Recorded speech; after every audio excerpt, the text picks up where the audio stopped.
আজি লিখি আছো পেঙেৰি থানাত পেইন্টিং কৰিব আহিলো পেঙেৰি থানাত। নমস্কাৰ বন্ধু বান্ধৱীসকল, মই নিপিল আখৰ লিখি আছো। হেফালে আপোনালোকৰ ফালে ঘূৰি চাবলৈ সময় নাই, পিঠিটো চাই নাথাকিব, আখৰখিনি চাওক মই কেনেকৈ লিখিছো। আপোনালোকে এনেকৈ লিখিবলৈ অসুবিধা পায় নেকি? যদি অসুবিধা পায় মোৰ লগত যোগাযোগ কৰিব। দেখিছে মই একেবাৰে লিখিছো।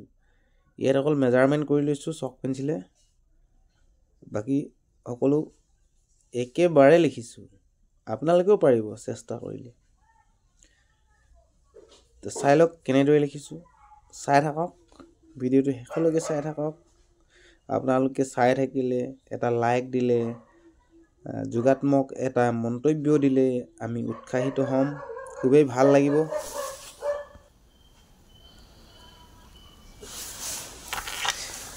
প্ৰথমে ৰংখিনি ভালকৈ ফেটি ল'ব লাগিব। অকণমান থিনাৰ দি অইল পেইণ্টিং যদি কৰে, যদিহে আপুনি এক্ৰেলিক পেইণ্টিং কৰে তেনেহ'লে অকণমান পানী মিক্স কৰি ৰংখিনি ফেটি ল'ব লাগিব, কোমল কৰি ল'ব লাগিব। ব্ৰাছডাল একেবাৰে নতুন হ'ব লাগে, ব্ৰাছডাল নতুন হ'ব লাগিব, সেইটো চাই ল'ব লাগে। চুলিবিলাক আগবাঢ়ি আছে নেকি, সমান হৈছে নাই ব্ৰাছডাল, সম্পূৰ্ণ সমান নতুন ব্ৰাছ ল'ব। তাৰপাছত ব্ৰাছডাল ধৰোঁতে মই যেনেদৰে ধৰিছোঁ তেনেদৰেই ধৰিব লাগিব, একে নিচিনাই ধৰি থাকিব। ব্ৰাছডাল ঘূৰাবলৈ পকাবলৈ চেষ্টা নকৰিব। য'ত আপোনালোকে ঘূৰাব তাত ঘূৰণীয়া হ'ব লাগিব, তেতিয়াহে আপোনালোকে ঘূৰাব।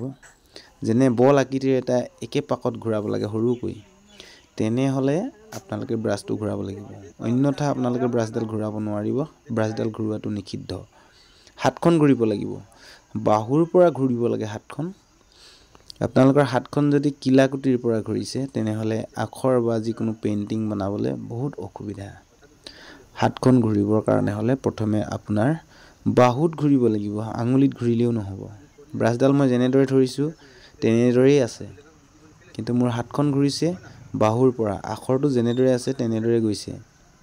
ব্ৰাছডাল চাওক, মই ব্ৰাছডাল অকণমানো পকাই দিয়া নাই, একে নিচিনাই আছে। লাহে লাহে যত্ন কৰিব লাগিব।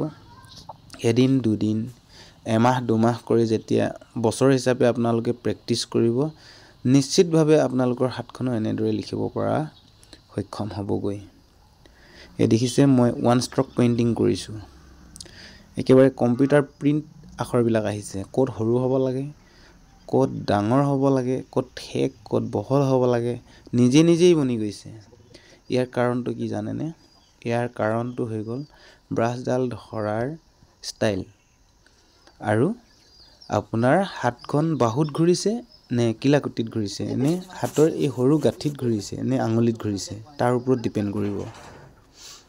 চালে এইখিনি মই ওৱান ষ্ট্ৰকহে কৰিছোঁ। সকলোলৈ ধন্যবাদ।